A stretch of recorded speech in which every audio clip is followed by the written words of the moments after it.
तो कैसे हैं मेरे दोस्तों। तो आज हम देखने वाले हैं one piece episode number 1127।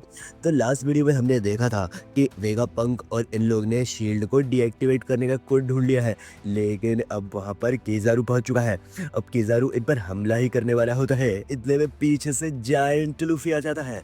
Giant Luffy इसको अपने हाथ से पकड़ लेता है और ये लूफी का गियर 5 है। और हमें ये वाला एंशिएंट रोबोट भी दिखाया जाता है जो कि अब एक्टिवेट हो चुका है। तो अब हम देखेंगे आगे, लेकिन वीडियो को आगे शुरू करने से पहले अगर आपको वन पीस का कंटेंट पसंद आता है तो आप मेरे चैनल को सब्सक्राइब करना मत भूलना, क्योंकि मैं हर वीक्स एपिसोड्स लाता रहता हूँ। तो वीडियो को शुरू करते हैं। अब यहाँ गियर 5 में ट्रांसफॉर्म होने के बाद लूफी अपने जायंट हाथों से किज़ारू को उठा लेता है और गलती से हमारी टीम पर पैर रखने वाला होता है। और लूफी का ये ट्रांसफॉर्मेशन हमारी टीम ने पहली बार देखा होता है और वो सारे के सारे काफी ज्यादा शॉक्ड हो जाते हैं।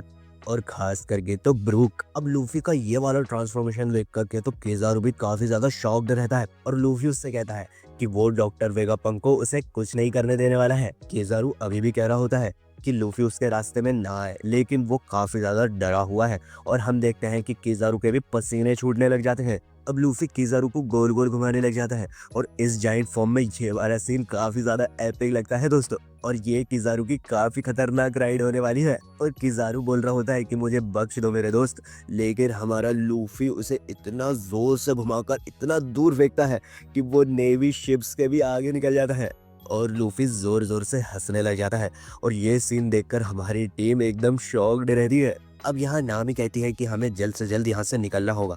तभी चॉपर कहता है कि हमें जो भी लोग घायल हैं उन्हें भी अंडरग्राउंड करना होगा, खास करके स्टूसी को। और एडिसन कहता है कि मेरे पास स्ट्रेचर्स है, मैं उन्हें लेकर आता हूँ। और तभी डॉक्टर वेगापंक अपनी स्क्रीन पर देखता है बॉनी को। बॉनी बैटल फील्ड में होती है और वहां पर काफी ज्यादा नेवी के सोल्जर्स होते हैं और किज़ारू का बहुत हैवी ब्लो लेने के बाद बॉनी बच गई थी। अब यहाँ एटलस वहां से जाने लग जाती है और कहती है कि मुझे पैसिफिस्टास का कंट्रोल लेना होगा, क्योंकि जैसे ही हम इस शील्ड को डीएक्टिवेट करेंगे सारे के सारे पैसिफिस्टास इस पर हमला कर देंगे, जो कि काफी ज्यादा लीथल होने वाला है। तभी एडिसन कहता है कि तुम्हारा बहुत ही बढ़िया प्लान है, क्योंकि जो भी पैसिफिस्टास को यहाँ पर कंट्रोल करेगा उसका एक अपर हैंड होगा। लेकिन हमारा डॉक्टर वेगापंक गुस्से में होता है और वो उसे चिल्लाकर बोलता है कि रुक जाओ और मैं भी तुम्हारे साथ जाऊंगा। यह सुनकर उsopp को बोलता है, यार तुम्हारे चक्कर में ही तो इतना सब रायता फैला हुआ है, तुम और जाकर के हमारा काम क्यों बिगाड़ रहे हो, वो लोग तुम्हें ही तो मारने के लिए आए हैं। लेकिन डॉक्टर वेगापंक कहता है कि वो यहाँ पर वेट करके बोनी को हमला होते हुए नहीं देख सकता। तभी डॉक्टर वेगापंक इस ट्रांसपॉन्डर स्नेल पर चिल्लाता है, जो कि फ्रैंकी अदर साइड पे होता है। वो फ्रैंकी से पूछता है कि तुम्हें पता है बोनी नीचे है। तभी फ्रैंकी बोलता है कि यार वो बोनी जिंदा है क्या, क्योंकि किज़ारू ने उसे बहुत ही जोर की किक मारी थी और वो शील्ड से जा टकराई थी। ये सुनकर डॉक्टर वेगापंक को और भी ज्यादा गुस्सा हो जाता है।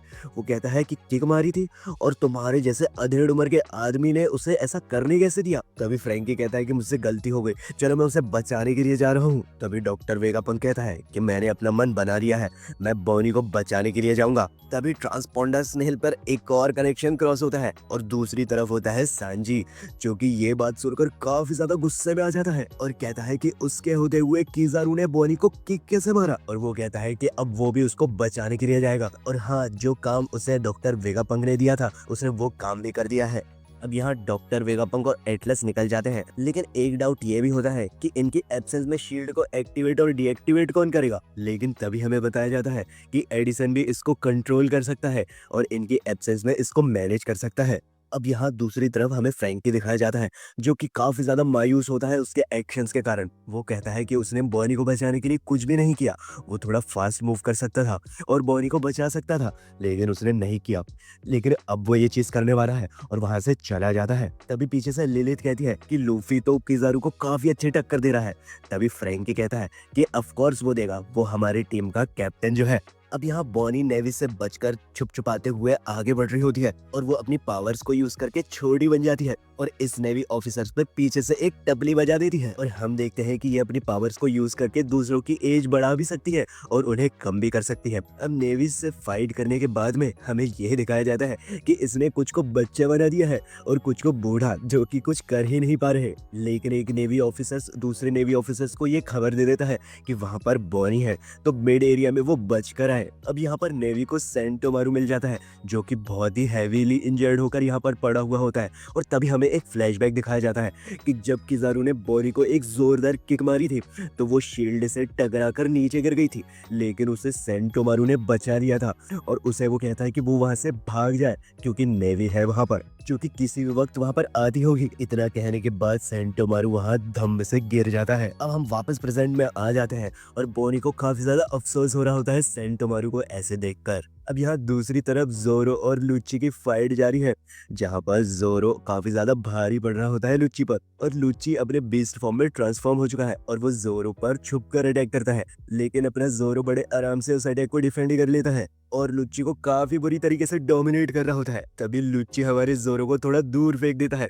ये सब हमारा जायंट लूफी बाहर ऊपर से देख रहा होता है और वो चिल्ला के जोरो से कहता है कि जोरो तुम्हारी कोई हेल्प कर सकता हूँ क्या मैं, जिसमें जोरो उसे मना कर देता है और कहता है कि ये काफी इजी लड़ाई है, मैं बड़े आसानी से जीत सकता हूँ। और ये फाइट देखकर लूफी काफी ज्यादा खुश हो रहा होता है। अब यहाँ दूसरी तरफ हम देखते हैं कि किज़ारू अभी भी दूर ही ट्रेवल कर रहा होता है क्योंकि लूफी का इम्पैक्टफुल अटैक काफी ज्यादा स्ट्रॉन्ग होता है।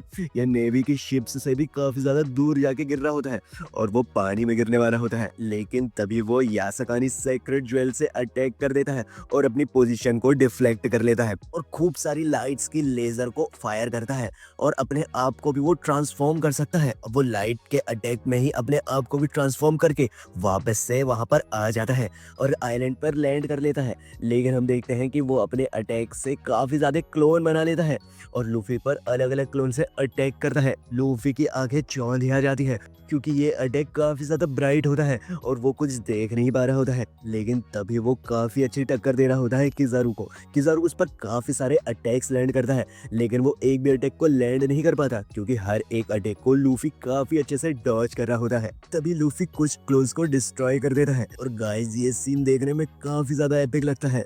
इस फाइट के दौरान हम क्लियरली देख सकते हैं एक एडमिरल लेवल की पावर्स क्या होती है। अब लूफी वापस से एक जायंट में ट्रांसफॉर्म हो जाता है और इसके क्लोन्स पर अटैक करता है, लेकिन किज़ारू कहता है कि जितना जायंट तुम बन चुके हो उतना इजी टारगेट हो मेरे लिए। और तभी लूफी एकदम से अपनी पूरी हवा बाहर छोड़ देता है और वापस से छोटा बन जाता है और वहां से भागने लग जाता है और कहता है कि मुझे कुछ समझ में नहीं आ रहा कि रियल वाला किज़ारू कौन है।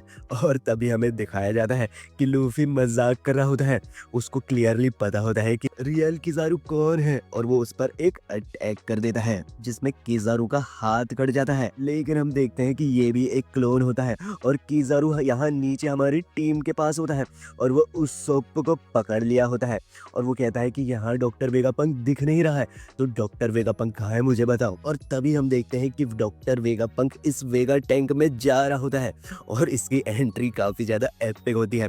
इस वेगा टैंक में डॉक्टर वेगापंक और एटलस होते हैं और ये नजारा किज़ारू अपनी आंखों से देख लेता है और ये देखकर अपना लूफी काफी ज्यादा शॉक हो जाता है कि डॉक्टर वेगापंक बाहर क्यों है। और इसी बीच सांजी भी टैंक के ऊपर आ जाता है और वो इसके ऊपर राइड करते हुए बोनी को बचाने वाला है और डॉक्टर वेगापंक कहता है कि मैं अपनी बच्ची को कुछ भी नहीं होने दूंगा और बोनी को बचा कर रहूंगा। अब एटलस सांजी से कहती है कि मैंने तुम्हें परमिट कर दिया है, अब तुम अंदर आ सकते हो। अब सांजी भी इस टैंक के अंदर आ जाता है और तभी हम देखते हैं कि किज़ारू वहां से गायब हो जाता है और अब इन पर वो एक अटैक लैंड करने वाला है। और जैसे ही वो अपना एक पावरफुल ब्लो इन पर लैंड करता है, हमारा लूफी इसकी लेजर को अपने मुंह में पकड़ लेता है, जो देखकर एटलस और सांजी की भी आगे फटी की फटी रह जाती है। अब यहाँ फ्रैंकी भी शिप के आगे भागता हुआ आता है और वो लिलिथ से कहता है कि जनरल फ्रैंकी से तुम इस शिप को उठाकर वहां से ले जाओ और मैं इस शिप पर जा रहा हूँ बोनी को बचाने के लिए। और यहाँ किज़ारू का जो ब्लो लूफी ने अपने मुंह से पकड़ा होता है वो पूरे लेजर को इस आइलैंड पर स्कैटर करने लग जाता है। अब यहाँ डॉक्टर वेगापंक एडिसन को शील्ड को पार्शली ओपन करने के लिए कहता है और शील्ड पार्शली ओपन करने के बाद ये लोग शील्ड से बाहर आ जाते हैं और एडिसन वापस से उस शील्ड को एक्टिवेट कर देता है। और एक हम अल्टीमेट मूव ये देखते हैं कि वेगापंक का ये टैंक बादलों के ऊपर उल्टा भी चल सकता है और इस चीज को नेवी वाले आसानी से देख लेते हैं और वो बता देते हैं हेडक्वार्टर्स में कि डॉक्टर वेगापंक लैब ऑफिस से खुद ही बाहर आ चुका है। अब नेवी वाले कमांड करते हैं पैसिफिस्टास को कि अब वो एक अटैक लैंड करे, लेकिन तभी एटलस इस टैंक के बाहर आ जाती है और पैसिफिस्टास को एक ऑर्डर देती है कि अब उनका कमांड बदल चुका है, वो सारे के सारे नेवी ऑफिसर्स को वाइप आउट कर दे। और हम देखते हैं कि अब नेवी वालों की फट चुकी है और सारे के सारे पैसिफिस्टास अब इन पर अटैक लैंड कर देते हैं। और यहाँ सीन चेंज होता है और हमें वन ऑफ द एल्डर दिखाया जाता है जो कि सेटर होता है, जो कि अभी इसी आइलैंड पर मौजूद है। अब ये अपनी नेक्स्ट चाल चलने वाला है और ये एपिसोड यहाँ पर खत्म हो जाता है। तो गाइस कमेंट करके बताइए कि आपको ये वाला एपिसोड कैसा लगा और क्या आप अगला एपिसोड देखना चाहते हैं। कमेंट्स में ओपी टाइप कर देना, आपका भाई आपके लिए वीडियो जरूर लाएगा। तो आपके भाई का चैनल आप सब्सक्राइब करना मत भूलना, इस वीडियो को लाइक करना मत भूलना। आपका एनीमे मामा आपके लिए हर हफ्ते ऐसी वीडियोस लाता रहता है। तो that's my time guys, bye.